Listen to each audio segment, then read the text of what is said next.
Have you ever had a brilliant idea? The kind that comes to you like a flash of lightning, that makes you smile to yourself and think, this could change everything? Now imagine trusting that idea so much that you decide to share it with your boss, thinking that you will finally have your moment of recognition. But instead, you see your project being presented by someone else, as if it had never come from you. And the worst part? Everyone believes it. That's exactly what happened to a brilliant young woman inside one of the biggest companies in the world, Amazon.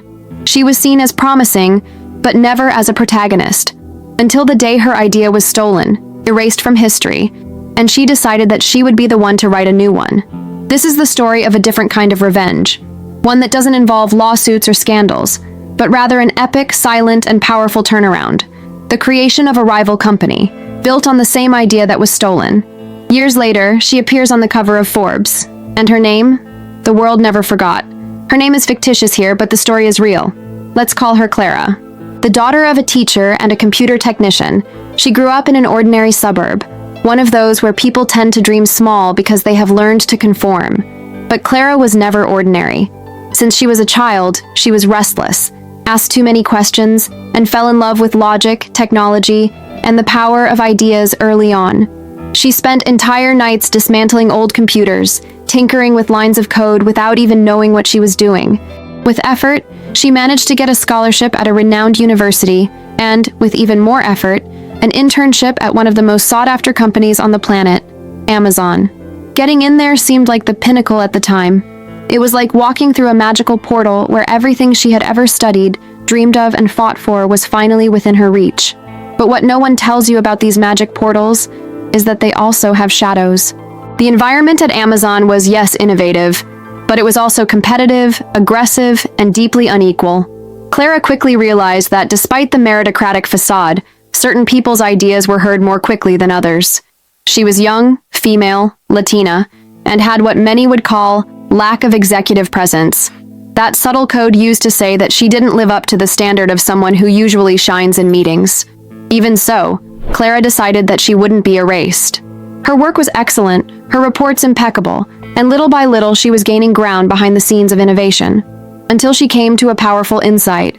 It was a logistics optimization proposal that could revolutionize the way small products were shipped in the last mile, that final stretch between the distribution center and the customer's door. Clara studied user behavior, used machine learning to predict patterns, connected location data, and proposed a new AI-based delivery grouping methodology. The idea was simple but brilliant. It would reduce costs, improve the customer experience, and even reduce the carbon footprint of operations. A home run for any green technology board. She gave internal presentations, shared the model with her team, and sent everything, with full documentation, to her direct manager. She was praised. He said it was brilliant, that he would present it to the higher-ups, and that she could be a game changer. Clara went to bed that night believing that her moment had finally come. 2 weeks later, the project was announced as a new innovation front for Amazon. There was just one detail that didn't make sense. Clara's name was nowhere to be found. The manager had represented the idea as his own, with minor cosmetic changes, and the recognition was instant. He earned a bonus, visibility, praise from the board, and was considered for a promotion. Clara, on the other hand, was left in silence. No credit, no mention, no room to protest. When she tried to speak to HR, she was told that ideas are collaborative at Amazon. When she questioned it in meetings, she was called emotional. And when she insinuated that there had been internal plagiarism, she was told that she should be more grateful for the opportunity to be there. At that moment, something broke inside Clara. It wasn't just the pain of injustice. It was the feeling of erasure. The certainty that if she accepted this in silence, she would be just another brilliant mind swallowed up by a structure that doesn't value creators, but rather profiteers. And perhaps the cruelest thing, she knew that this wouldn't happen the same way if she were a confident-speaking white man. This wasn't just about work. It was about identity. It was about voice. It was about the right to exist with authorship. And that's when, without yet knowing what would come next, she made the hardest decision of her life: to quit. Not because she had another job or a foolproof plan, but because she understood that if she stayed, she would be colluding with all of that. And Clara wasn't the kind of person who accepts the mediocrity of others while stifling her own greatness. From that moment on, she didn't just want to create, she wanted to be heard. And most importantly, she wanted to never again see her story told with another signature. Clara left her Amazon badge on the table with the serenity of someone who no longer needed to prove anything to anyone. On the outside, it seemed like an impulsive, almost irresponsible act.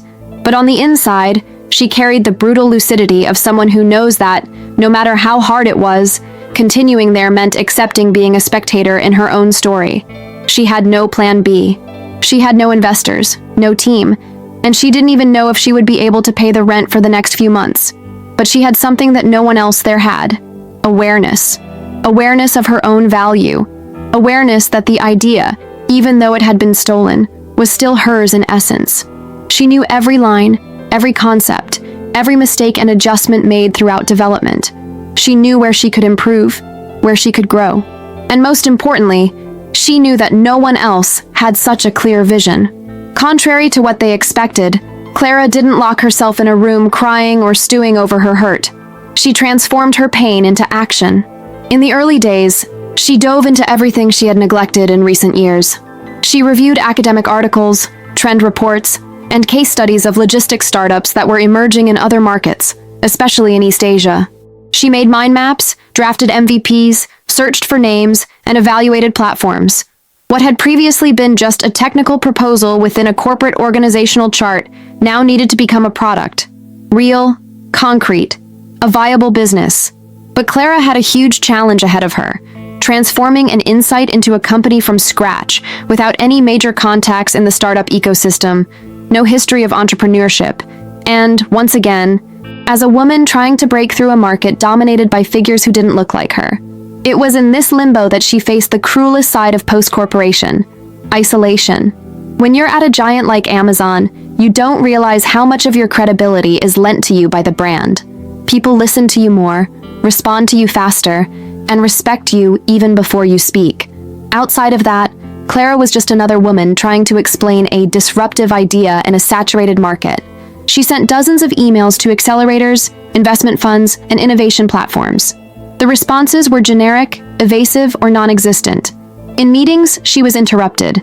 She heard comments like, "You need a partner with more market experience," or, "What if you put someone more technical in the CEO's place?" In other words, "You're good, but you're not the face of success." But Clara didn't give up.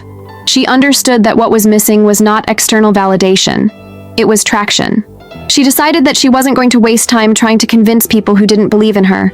She used the small amount of money from her severance pay to pay freelancers, hire a junior developer she met on an online forum, and a beginner designer who agreed to join in exchange for future participation. Together, they built a functional prototype of the platform in 3 months. It was simple, without many features, but it solved the problem clearly. A logistical intelligence that optimized small-scale deliveries based on geolocation and times of greatest urban concentration. To validate the product, Clara did what no one in glass-enclosed offices usually does. She went out into the streets. She talked to app drivers, bike delivery people, and small shopkeepers. She discovered real pain points and needs that had never been heard by those who design solutions from the top down. She tested it in different neighborhoods and adjusted the algorithm based on reality rather than assumptions. Little by little, the idea began to take shape. Real customers began to use it. Small e-commerce companies adopted the system as a pilot. The savings in shipping costs were felt in the first month. It was no longer theory. It was delivery. Clara knocked on the door of each opportunity as if it were her last, but with the conviction of someone who knows that when no one gives you space, you learn to build your own door. It was at this almost artisanal pace that the project gained momentum. There was no million-dollar marketing or influencer buzz. Growth was organic. Word of mouth, with customers referring customers. Clara took care of everything: product, service, finances, strategy. She worked nights on end, went through internal crises, and heard criticism that would make many give up. But there was a motivation that overcame any obstacle. She wanted to prove that the idea was hers, that it worked, and that it could be bigger than everything they had said was impossible. The silence that Amazon imposed on her voice was being broken with small daily deliveries, not only of packages, but of dignity. At one point, an angel investor who had rejected Clara months earlier sought her out again. He had heard about the project, which was now showing concrete results. He wanted to sit down and talk, but Clara refused. She had learned the difference between capital and conviction. She preferred to continue growing slowly, at her own pace, with someone who had believed in her from the beginning. Soon, other investors came along, this time with fairer terms, with proposals that did not require her to step down as founder. She accepted. With the capital raised, she structured her operations better, hired more people, and scaled the product. What had been a solitary idea had now become a sustainable business, with a clear purpose and real impact. At that point, Clara was no longer seeking revenge. She was seeking a legacy, and she was finally beginning to find hers. Clara's first major public victory didn't make headlines on a business portal or make the cover of a magazine. It was silent and symbolic.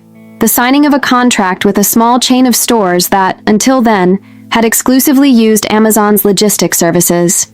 The reason for the migration was technical, but the significance was political.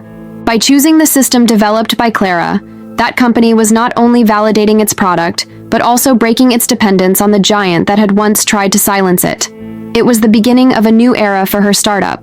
The name was still unknown to the general public, but among small and medium-sized entrepreneurs who were tired of the same old monopolies, the solution created by Clara was beginning to be seen as a real, accessible, and efficient alternative. It wasn't just about logistics. It was about freedom, about autonomy, about no longer depending on platforms that treat innovation as the property of a few. Over time, Clara's company began to be mentioned in specialized newsletters, technology forums, and closed groups of entrepreneurs. An alternative startup that, even without the spotlight, delivered what it promised.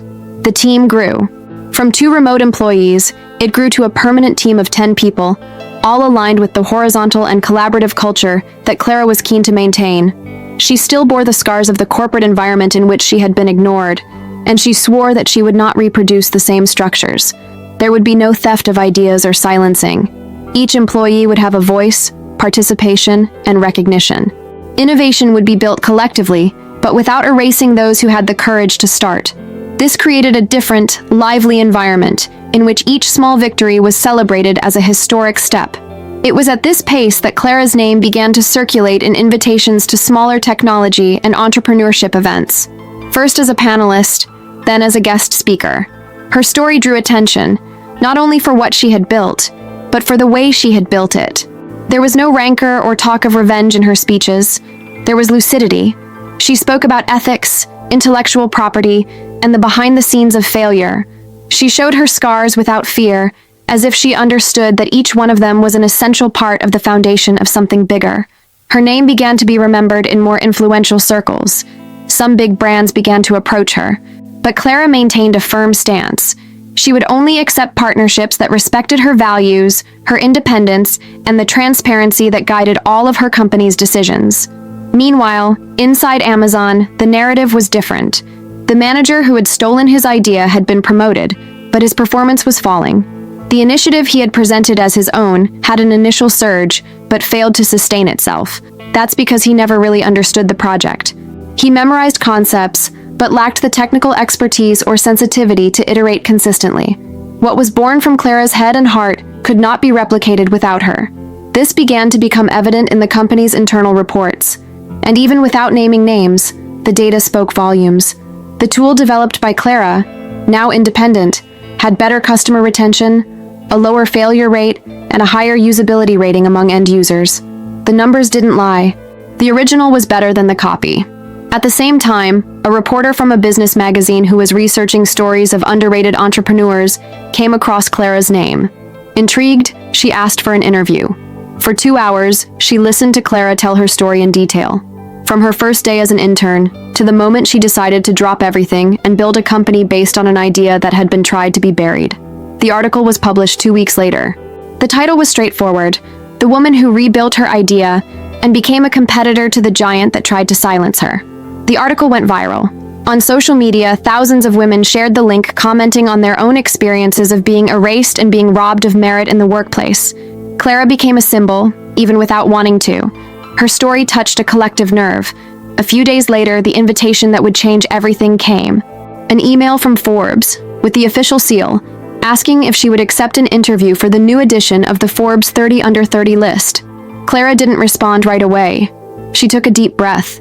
She remembered everything she had been through, the days of silence, the the doubt, the tiredness, the frustrated attempts to be heard. Now, the world was knocking on her door, and she knew it was time to open up. The interview was recorded, accompanied by a photo shoot done in the startup's own office. She wore simple clothes, without famous brands, without exaggerated production. She wanted to show exactly who she was, a real founder with real scars and a product that existed not to impress, but to work. When the issue was published, Clara didn't just appear on the list, she was on the cover. Her image, with her eyes fixed on the camera and a slight smile on her face, was on the main headline of the most influential magazine in the corporate world. It was impossible to ignore her now. The messages started arriving in droves. Congratulations from distant acquaintances, merger proposals, invitations to boards, interviews, podcasts. But among all the notifications, there was one that caught her attention. An internal email from Amazon. It wasn't from her old boss. It was from a woman on the new innovation team, saying that she had been following her work and would like to propose a partnership between the companies because she recognized the value of Clara's solution. Life was taking turns, but Clara didn't rush. She knew that what she was experiencing was not a payback, but rather a path that she had built with consistency. She read the email calmly, thanked them, and filed it. Not as a slight, but as an affirmation. Because at that point in her journey, Clara had already understood something that few people truly understand. Revenge in the corporate world doesn't need noise. It needs results. She no longer needed to prove who was right. The data was there. The cover was there. And most importantly, her company was alive, solid, growing with purpose. The recognition didn't come because she shouted. It came because she persisted, because she built, because she was true to her own voice. And no one else could take that away. Clara never intended to be a symbol of anything. She never sought the spotlight, nor did she imagine that her story would echo so far. But once her journey became public, she understood that she could no longer retreat into the comfortable anonymity of the technical backstage. Her image, now amplified, carried a greater weight, that of representation. In every lecture, in every interview, in every quote in a new report, there was an invisible crowd looking to her as a reference, and that changed everything. It was no longer possible to simply build a product. She had to sustain a discourse, and above all, maintain an ethical stance that was consistent with the principles that had led her there. It would not be easy. Success, although deserved, also brought pitfalls. The pressure to scale quickly, the tempting proposals of mergers with companies that did not share her values, the eyes that, now, analyzed her every move in search of a flaw. But Clara had already learned, at the cost of much pain, what it means to give up one's own essence to please larger structures. She would not make that mistake again. So, instead of getting excited about the growing number of users and media exposure, she redoubled her attention to what really mattered: her company's culture. With the team now stronger, Clara implemented internal processes that ensured that decisions were made in a horizontal manner. She created a suggestion system where any employee could propose improvements, and these proposals were voted on anonymously. Bi-weekly meetings were open, and the company's finances were shared with everyone, whenever possible. She wanted to prove that it was possible to build an innovative and profitable technology company without replicating the vices of large corporations that treated people as replaceable cogs. This decision, although challenging, created an unexpected competitive advantage. The talents that Clara attracted to her team did not come only for the salaries, which were still far from the aggressive packages of Silicon Valley, but for the proposal of building something with meaning, with a voice, with belonging. Professionals tired of toxic environments saw in Clara's startup a real opportunity to work with purpose, and this was directly reflected in the product. The team was more committed, more creative, more willing to iterate quickly without fear of making mistakes. Customers felt this difference. The service was humanized, bugs were fixed quickly, and user feedback was transformed, in record time, into new features. The product was not perfect. None is. But it was alive, organic, and constantly evolving. This development caught the attention of a new type of audience: impact investors. Unlike traditional funds, which focus solely on financial returns, these investors sought to support companies that balanced results with purpose. Clara resisted, but knew that in order to scale and reach larger markets, she would need capital. So she began to talk calmly, analyzing each clause and each term of the contract. She knew what it meant to lose controlling interest and the burden of giving up strategic decisions. That is why, when she finally accepted a new investment, it was on the clear condition that she would maintain control over the company's culture. She negotiated not only money but also time and freedom to grow in a healthy way.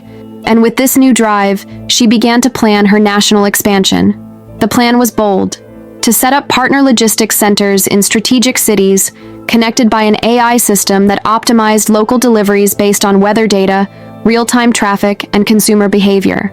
The idea was to decentralize logistics, creating small smart cells instead of inefficient mega hubs. This would reduce costs and speed up deadlines. More than scaling the product, Clara wanted to scale the idea that it was possible to do more with less, as long as one used intelligence and active listening to the market. The pilot was launched in 3 capitals, and, in the first 3 months, the average savings for customers was 28% in logistics costs. Clara proved, once again, that when an idea is born from the ground up, from real pain, from true listening, it is more effective than any PowerPoint presentation given in an air-conditioned room with glass walls.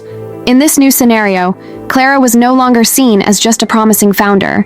She began to be seen as a thought leader, someone who could influence not only the logistics sector, but also the debate on innovation, ethics, and female leadership in the business world. She was invited to join the boards of large companies, to write articles for specialized publications, and even to participate in public policies to encourage entrepreneurship. The woman who once had her idea stolen was now helping to create policies to protect ideas and creators. It was a complete reversal of the cycle, and in the process, she never lost sight of her own story. She maintained contact with young entrepreneurs, mentored women at the beginning of their careers, and offered scholarships for technical courses in partnership with public universities. She knew that it was necessary to break the cycle of erasure from the ground up.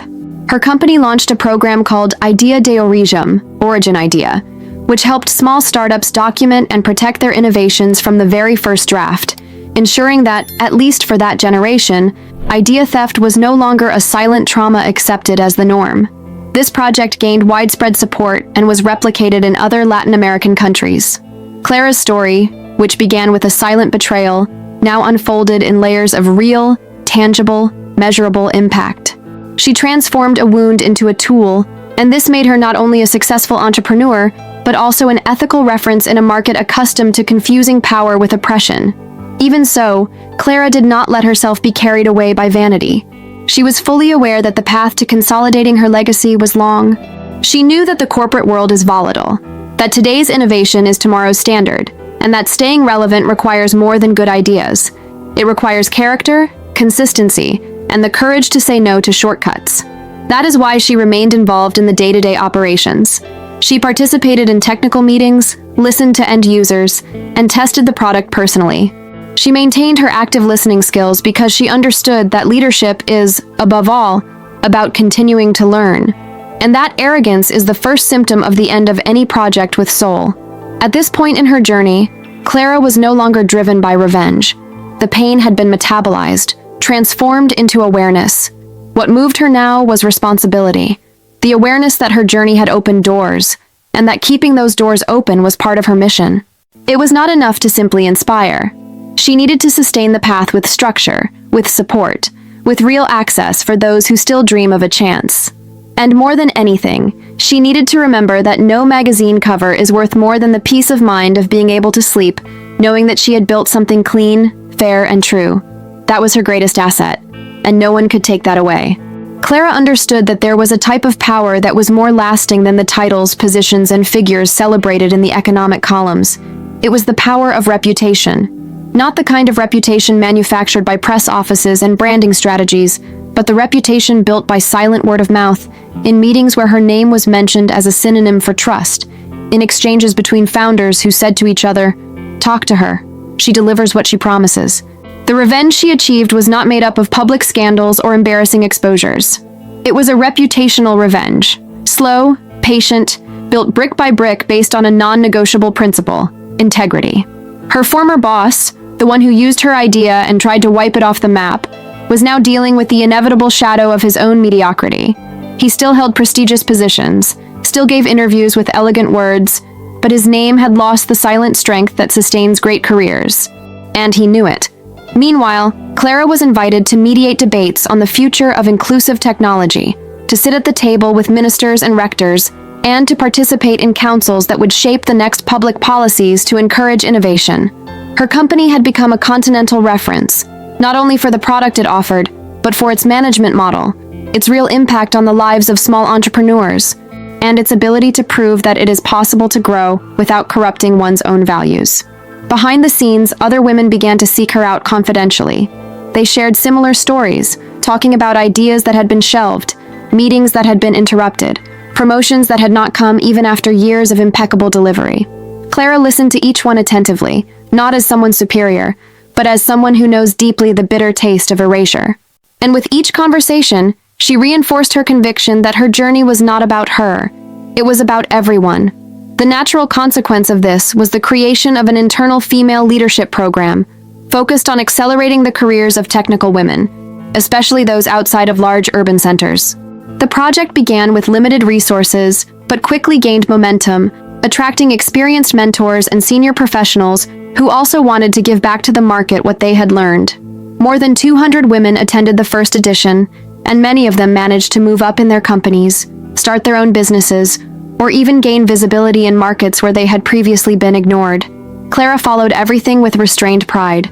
She knew that there were limits to what she could change on her own, but she also knew that, by increasing knowledge and access, her story would stop being an exception and become a model. However, not everything was rosy. The company's growth brought new challenges. The competition began to react.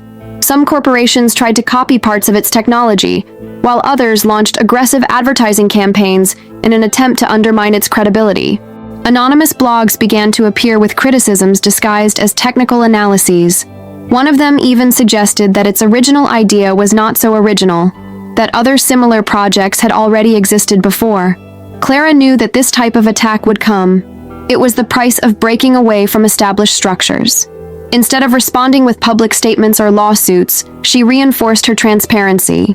She released some of the documents that proved the date of conception of the idea, internal development reports, and technical validations carried out by third parties. Her response was silent, but devastating. The critics disappeared, the texts were deleted, and Clara's credibility emerged even stronger. This episode made her reflect on the fragility of truth in an environment dominated by convenient narratives.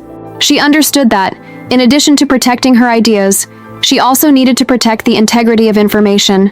And so, together with her team, she developed a blockchain-based intellectual property tracking tool, a solution that inviolably recorded the authorship of any proposal or document, ensuring that future Claras would not need to rely on luck or institutional memory to prove their contribution.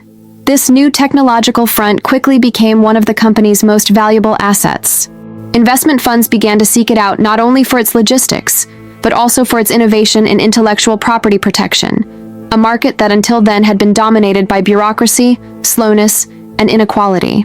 Clara was now leading two revolutions, one logistical, the other institutional, and she knew she could no longer do everything alone. She formed an advisory board with people she trusted, people who knew the market in depth, but who also understood her vision for the future.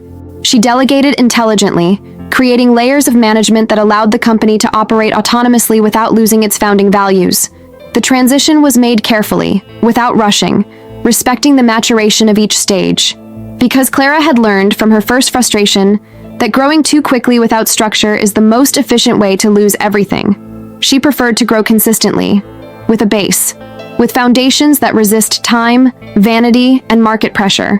At this point in her career, Clara was already a household name in the main innovation rankings. She had received international awards, was honored at universities, and her story was told in textbooks as an example of resilience and ethical innovation. Even so, she kept her feet firmly on the ground. She continued to visit operational centers, talk to delivery people and customers, and review technical reports. She turned down million-dollar offers to buy the company, proposals that would have guaranteed her stability for the rest of her life, but that would have required her to hand over full control of the business. She knew that, for the market, it was just a transaction. But for her, it was the end of everything she had built.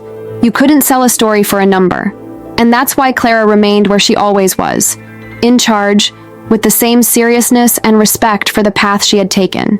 The revenge she built had no stage or spectacle. It was silent, relentless, based on reputation, results, and ethics. She never mentioned the name of the boss who betrayed her. She never made spiteful speeches. She never sought justice in public forums. She preferred to write her response with facts. Today, he still goes to events, still appears on panels, but his name no longer has the same impact. There is a silence around him, the same silence he tried to impose on Clara. The difference is that now, the one who hears this silence is him, and he knows what it means. Clara won. Not in the competitive sense of the word, but in the deepest sense. She created something greater than the pain she suffered. She created something that transcends history itself. She created a path for others to walk without fear. And that, in itself, is the greatest victory of all. Clara never forgot where she came from. Not when she was on the cover of Forbes, not when her numbers surpassed those of established competitors, not when she sat at the table with executives who had previously ignored her. She knew that prestige was an effect, not a source, and that the strength that drove her from the beginning did not come from external applause, but from an internal restlessness, the refusal to accept invisibility as destiny. Therefore, even in the face of the acclaim and stability she finally achieved, she went back to square one, literally. She revisited the university where she studied, sought out old professors, and met up with colleagues who, like her, had spent years trying to find their place in a world that seemed reserved for others. The reunion was not an act of nostalgia, it was an act of responsibility. Clara knew that it only made sense to climb if she helped build firmer steps for those who came after. It was in this spirit that she decided to create an innovation lab within the university itself, an accessible, free space with mentoring from experienced professionals and cutting-edge technical infrastructure for students to develop their ideas. The name of the lab was suggestive, Origem. Clara wanted every young person who stepped foot there to understand that it doesn't matter where you are now, but where you started from. And that when your ideas are born from a profound truth, not even the greatest of systems can erase them. The inauguration was discreet, without celebrities, without fanfare. But the impact was immediate. In less than 6 months, Origem had already generated 3 functional prototypes, 2 registered patents, and an incubated startup with real growth potential. Clara didn't just invest financial resources, she invested time, presence, guidance. It was there, in that direct contact with the young creators, that she felt most alive. But there was something deeper going on in that process. Upon returning to base, Clara also rediscovered parts of herself that the routine of leadership and management had buried. She rediscovered her passion for programming, her pleasure in solving technical problems, her curious eye for detail. She went back to studying languages that she hadn't used in years, participated in internal hackathons with students, and dove back into the world of pure creation. This refilled her breath, because growth, however necessary, often takes us away from what moved us in the beginning. Clara realized that she needed this direct contact with her essence, so as not to get lost along the way. And once again, she made difficult choices. She reorganized her schedule, delegated more executive functions, and set aside fixed days of the week to be in the lab, because she understood that leading is not just about making decisions, but also inspiring. And nothing inspires more than sincere presence in the process. In this new moment, Clara also began to reflect on her own trajectory from a different angle. Until then, she had focused on building, resisting, and proving. But now she began to ask, how can we record this in a way that would survive the test of time? That was how the idea of writing a book was born. Not a classic autobiography, but a hybrid work. Part technical, part narrative, part reflective. A book that would tell her story not only through facts, but through the lessons learned, the invisible structures that sustain or destroy careers, the difficult choices that build someone's reputation. The writing process was intense. Clara revisited old emails, reread reports, relived painful memories, confronted silences and gaps. Each chapter was a scar that was transformed into a tool, and the book, when released, quickly became a bestseller among young entrepreneurs, professionals in career transition, and leaders looking for new management models. The impact of the book was greater than Clara could have imagined. She began receiving messages from people all over the country, and beyond. People who had never been entrepreneurs before, but who finally felt seen after reading her story. Men and women who realized, through her words, that the problem was not their abilities, but rather structures that normalize the erasure, silencing, and undervaluing of those who think outside the box. This generated a new wave of invitations, but also of demands. Some wanted Clara to become an activist, others wanted her to enter politics, and some asked her to create a foundation, an institute, or a movement. Clara humbly thanked each suggestion, but remained firm in her original purpose: to create, sustain, and inspire. She did not want positions, platforms, or medals. She wanted to do, and she continued to do so, every day, silently and precisely. However, this organic growth and increasingly broad influence made her think about succession. No company, no matter how ethical and solid it may be, survives in the long term if it depends exclusively on the energy and presence of a single leader. Clara knew this, and she began to prepare, with the same seriousness with which she had always done everything, the process of decentralization. She identified internal leaders with potential, created an executive training program within the company itself, established mixed decision-making committees, and documented the fundamental values of the organizational culture so that they would not be diluted over time. This move did not mean distancing herself. It meant maturity. Clara understood that the real legacy does not lie in dependence, but in continuity, and that true leadership prepares the ground for one day being unnecessary, not by omission, but by full realization. As part of this process, she also created a new department focused exclusively on social impact. She wanted to ensure that the company, even as it grew and diversified its products, would not lose sight of its role as an agent of change. This new department began to manage projects such as Origem, develop partnerships with NGOs and local governments, finance scholarships, and invest in technology with a focus on accessibility. It was from this department that one of the company's most award-winning initiatives was born, a logistics optimization platform for high-risk areas, aimed at peripheral entrepreneurs who face specific distribution challenges. The project was implemented in communities in 5 states and generated such impressive results that it began to be adopted as a model for public productive inclusion programs. Clara, upon seeing this project work, understood something that profoundly transformed her relationship with her own history. She realized that her revenge was no longer just personal or symbolic. It was structural. She had not only risen up, she had created systems that prevented other people from being brought down in the same way. She had built bridges, networks, paths. Her victory was no longer an endpoint and became a starting point for many others. This awareness brought a new kind of peace. Not the peace of complacency, but the peace of a mission accomplished. She knew that there was still much to do, but she also knew that the worst was over. The time for survival gave way to the time for construction. And construction now was collective. This transformation was also reflected in her public stance. Previously discreet, almost reclusive, Clara began to accept invitations for interviews, panels, and collaborations more frequently. But she did so from a new perspective, not to promote her company or to boost her own image, but to share tools. In each speech, she brought data, references, and methodologies. Not only inspiration, but instructions. She understood that emotion mobilizes, but it is the structure that sustains. And so she made a point of being practical, direct, and transparent. Her speeches began to be used in classes, cited in theses, and replicated at corporate events. Her public presence, previously treated as an exception, became a model. Not because she wanted to be, but because she refused to be less than she could be. And this example multiplied, silently, in each person who saw in her a possible version of themselves. And so, without ever having taken center stage, Clara became a reference. Not by speaking louder, but by building with more depth. Not by wanting attention, but by doing something that no one else had the courage to do. Transforming pain into structure, injustice into proposal, silence into policy. Her revenge, after all, was public, but not noisy. It was a response worthy of the symbolic violence she suffered, but written with elegance, with intelligence, with a firmness that never needed shouting to be heard. For Clara, entrepreneurship was no longer just a survival strategy in the face of institutional exclusion. Over time, it became a form of active resistance and a tool for cultural transformation. What began as a response to a personal injustice gradually developed into something much larger, a project of collective reconstruction, in which previously marginalized ideas gained structure, visibility, and scale. Clara no longer saw her trajectory as an exception. She had become evidence that the system was broken.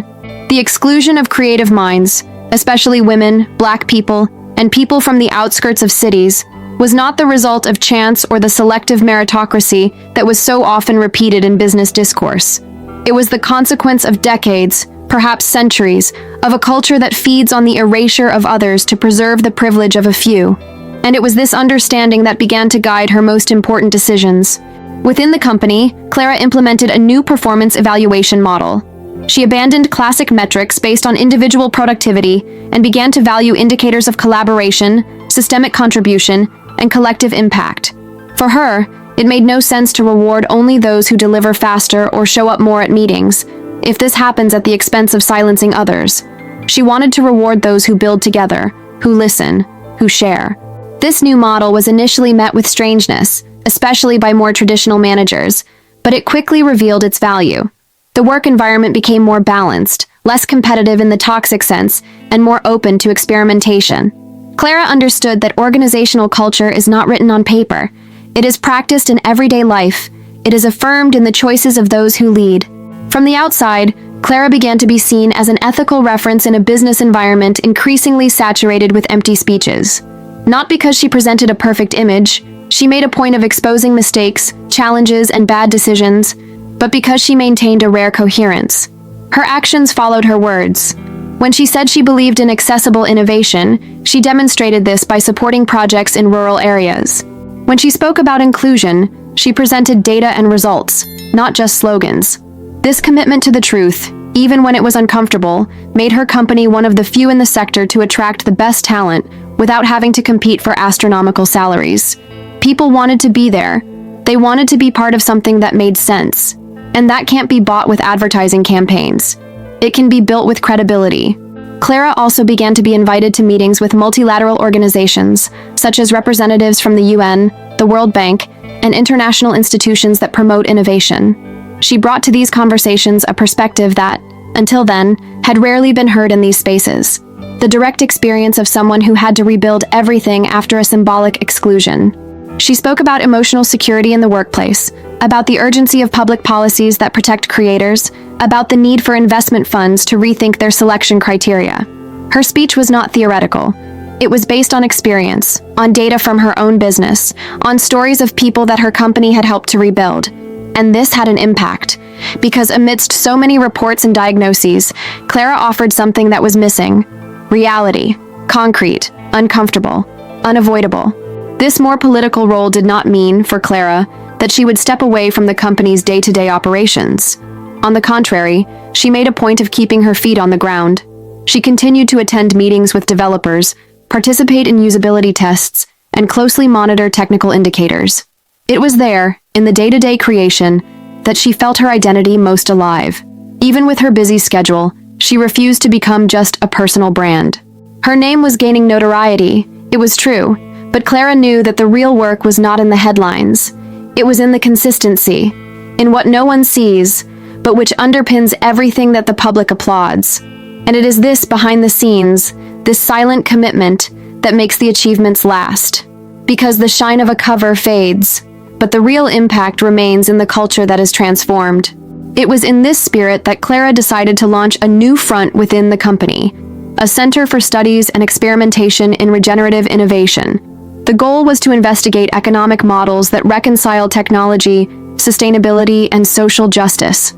She wanted to move away from the purely scalable logic and think of viable alternatives for businesses that don't necessarily need to be unicorns to be relevant.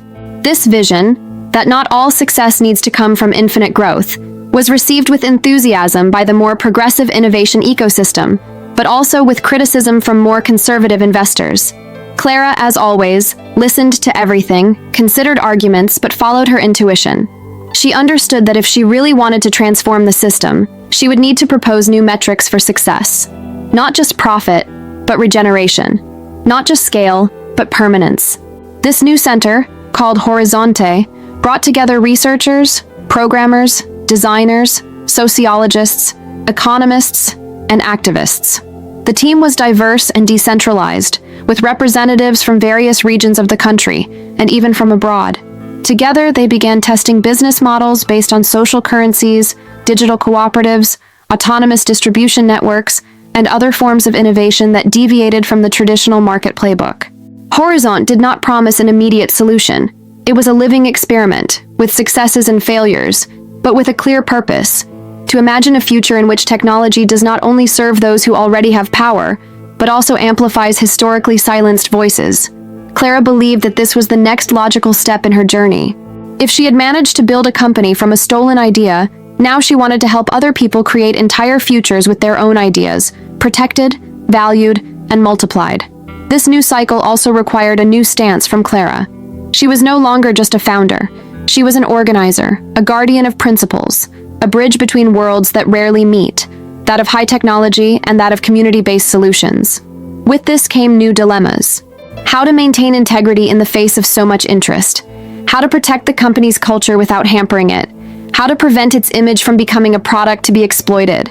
For each of these questions, Clara sought answers through listening.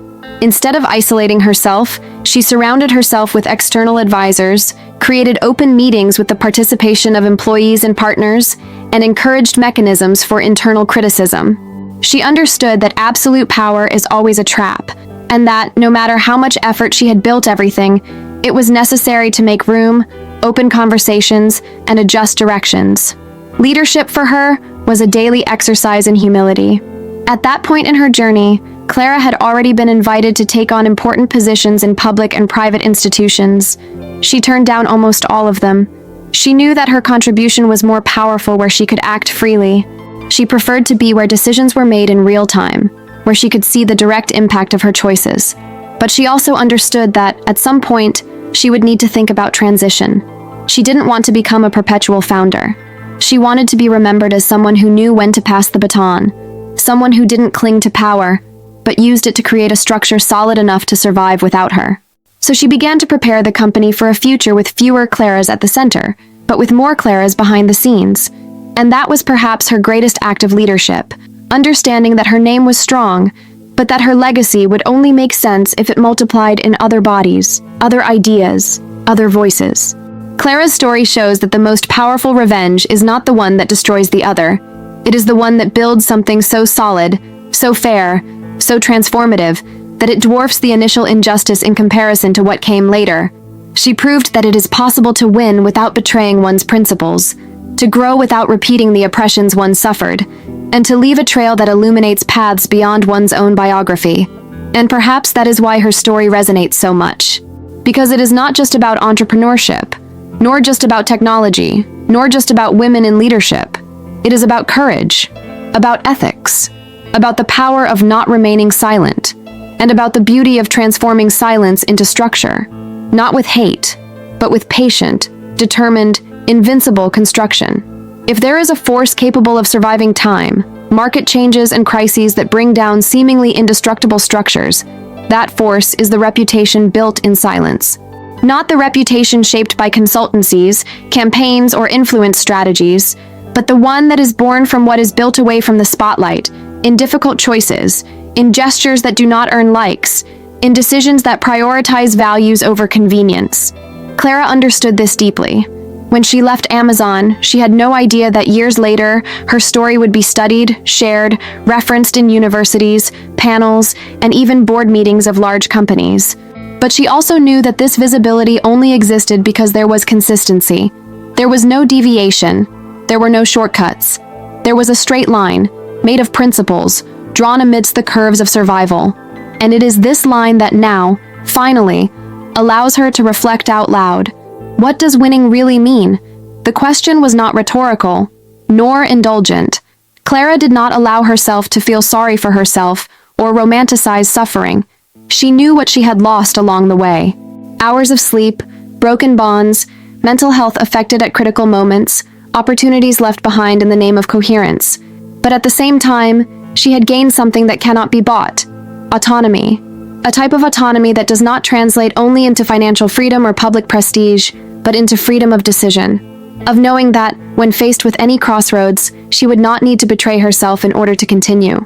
This type of achievement, although silent, is the most revolutionary. And Clara wanted to talk about it. Not as someone who gives lessons, but as someone who opens up possibilities. That was how she began to do something she had avoided for many years: publicly revisit the most painful episodes in her story. In a lecture to a class of undergraduate computer science students, she decided to tell, for the first time in full and in detail, the episode of the stolen idea. She recounted the meeting, the emails exchanged, the feeling of helplessness, but not to play the victim. Rather, to show how that could have been the end, but instead became the beginning. The audience, made up of young people between 20 and 25 years old, remained completely silent during her speech. No cell phones were raised for photos, there was no formal applause. They were all listening. Clara realized at that moment that the impact of a story told truthfully is greater than any motivational campaign. Because it doesn't just mobilize the mind, it mobilizes the experience of those who listen. From that day on, she decided to have more of these conversations. She traveled to public and private universities, technical schools, peripheral collectives, and innovation fairs. In each place, she adapted her language to the audience. In more vulnerable communities, she spoke about access, structural racism, and the myth of innate talent. At corporate events, she addressed ethics, leadership, and organizational culture with a harsher tone. In schools, she spoke about the future, about technology as a tool for emancipation and not exclusion. These conversations were not recorded. There were no photographers, there were no press releases, but there was transformation. Because in each auditorium, Clara met younger versions of herself. People who might not yet have a revolutionary idea, but who already carried discomfort within themselves. The certainty that something was out of place. And this discomfort, she knew, is the first step to changing everything. Meanwhile, her company continued to evolve. It was no longer a startup in the growth phase. It was a consolidated organization with mature products, a solid customer base, and recognized impact on several fronts. But Clara never let success become anesthesia. She kept her team in a state of creative attention, encouraging continuous cycles of innovation, testing, and active listening. She believed that companies that stop learning die, even when they continue to make money. And so, every quarter, she posed a simple provocation to her leadership team. What are we not seeing yet? This question generated intense debates, productive discomfort, and often, unexpected pivots. It was a constant reminder that comfort is the enemy of relevance. And Clara didn't just want to be admired. She wanted to be useful. And usefulness for her meant real impact. During this same period, she was invited to participate in an international editorial project that would bring together 20 leaders from different countries to write essays on the future of work. The invitation came from an independent foundation linked to global education, which sought voices outside the traditional leadership circuit. Clara accepted, and in her essay, she wrote about the value of authorship. Not just intellectual authorship, but authorship over one's own life, about the direction of one's career, about the way in which each person chooses or does not choose to position themselves in the face of injustice. The text went viral, translated into 6 languages, cited in conferences, and adopted as required reading in MBA programs in innovation management. And yet, Clara did not consider it her most brilliant text. But perhaps it was her most truthful. Because there was no academic sophistication or erudite quotes there. There was experience. And experience, when it is told honestly, always finds a place where it needs to go. It was after this publication that Clara received an unexpected invitation. A publisher proposed turning her story into a documentary miniseries. The idea was simple, to show, in short episodes, the key moments of her career, intertwined with the changes that her company had brought about in different communities and sectors. Clara hesitated. She was afraid that her narrative would be romanticized, diluted, or, worse, transformed into a consumer product. But after detailed meetings with the creative team and contractual guarantees of autonomy over the content, she accepted. She wanted other people to see what she saw, to feel what she felt. Not to create commotion, but to generate movement. And when the first episode aired, the repercussion exceeded all expectations. Thousands of messages arrived in a matter of hours. People who had never undertaken anything, but who identified with the feeling of having something stolen, an idea, a chance, a voice. The series did not only show Clara as the protagonist, but also company employees, impacted clients, transformed communities. It was a choral narrative, faithful to the way Clara has always built her path, with many, never alone. And that was the great merit of the production, to show that behind every individual achievement there is a collective web of support, influences, confrontations, and alliances. To show that no one wins in a vacuum, and that, when a person refuses to remain silent, they break a logic that oppresses many. Clara knew this, and that is why she authorized the series. Not to tell her story, but to show that there are many stories waiting for permission to begin. As the impact of the series grew, Clara received new invitations. This time, to speak about the role of narrative in cultural transformation. In one of these conversations, she said something that would become one of the most quoted excerpts from her public speech. For a long time, I was taught that good ideas speak for themselves, but I discovered that good ideas also need space, context, and listening. It's not enough to be right. You need someone to listen, and if no one listens, we need to create our own microphones. This statement summed up her journey, because Clara had created not only a company, but an ecosystem of listening. A space where ideas were born, circulated, connected, and above all, were protected. Her greatest victory was this: ensuring that what they once tried to silence now had the means to survive, grow, and multiply. And when someone asked her what she would do differently, Clara would answer sincerely, "Maybe I would have taken better care of myself in the beginning." Because yes, she paid a high price. Her mental health was compromised on many occasions. The loneliness of leadership consumed her during long nights. The responsibility of being an example weighed heavily, but even so, she did not regret having followed through. She only regretted that so many others had given up before seeing what she saw. That is why, now, her energy was focused not on multiplying her own image, but on building structures that welcome those who are still at the beginning. Her revenge, after all, was this: to show that it is possible to transform exclusion into power, silence into language, injustice into an entire project for the future, without shouting, without destroying, without imitating the oppressors, only by building firmly, with truth, with the kind of courage that does not appear in headlines, but transforms the world one choice at a time.